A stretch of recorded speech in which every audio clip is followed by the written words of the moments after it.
Madame, monsieur, bonjour. L'actualité aujourd'hui est en partie américaine. Vous avez pu suivre le direct de France 2 sur Polynésie, la première, vous le savez.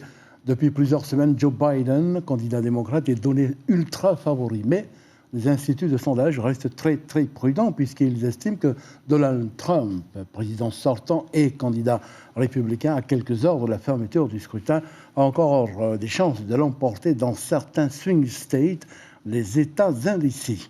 241 millions d'électeurs sont appelés aux urnes. Le jour de croire est arrivé, le jour tant attendu et redouté. 100 millions d'Américains ont déjà voté par anticipation ou par correspondance.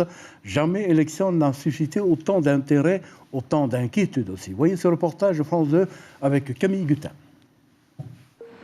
Dès 7 h du matin, des files d'attente s'étirent sur des dizaines de mètres à l'ouverture des bureaux de vote de Philadelphie. Vous voulez un sticker, j'ai voté ? Beaucoup d'électeurs espèrent faire la différence en ce jour historique. Ça va être une course très serrée, mais je suis excité de participer à ça. Et quand je regarderai la télé ce soir, je sais que mon vote aura fait une différence. Ça va affecter nos vies et les 4 prochaines années à venir, donc c'est important. À travers tout le pays, l'image d'une Amérique coupée en deux entre les pro-Trump. J'ai voté pour le plus grand président de l'histoire, Donald Trump. Et les pro-Biden.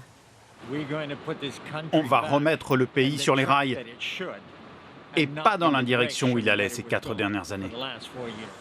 Après des semaines de débats enflammés et de divisions... Les femmes avec Trump 2020! Désormais, le temps du vote pour les électeurs. 100 millions ont déjà voté par anticipation, un record historique. Mais en Floride, ils sont nombreux à s'être déplacés en personne pour exprimer leur opinion dans les urnes. Je n'avais pas vraiment confiance dans le vote par correspondance, donc je voulais venir en personne.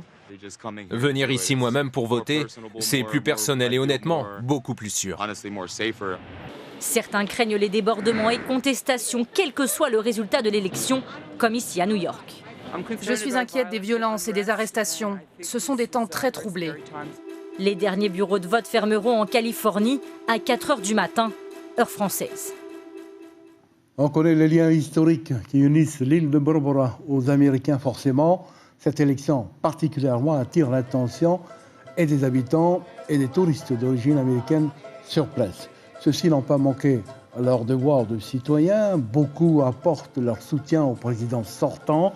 Quant à d'autres, eh bien, ils profitent de chaque moment de leur séjour et ont souhaité préserver surtout le secret de leur choix. Quelques réactions recueillies sur place par Rosanna Maïhota.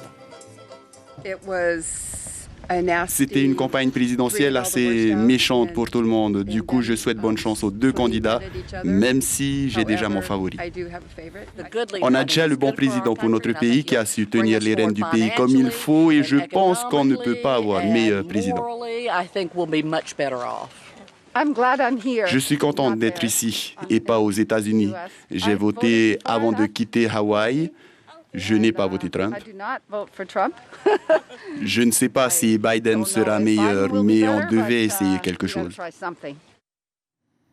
Au plan local de Nouvelle-Calédonie, la mobilisation des indépendantistes pour soutenir Oscar Temaru, ils se sont regroupés à proximité de l'entrée du tribunal, à l'angle de la route de Lens-Vatin et de la rue de Metz.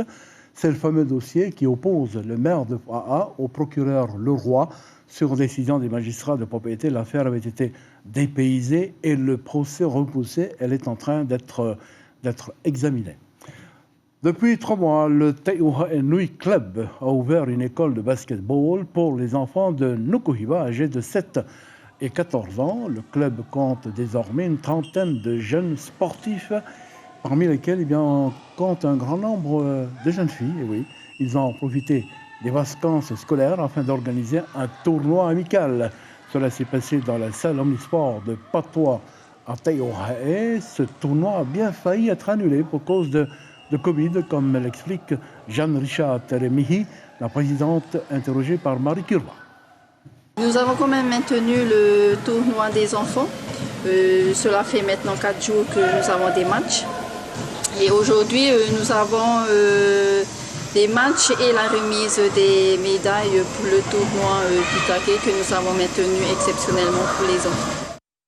Voilà, c'est la fin de cette première partie de cette édition de la mi-journée. À tout de suite.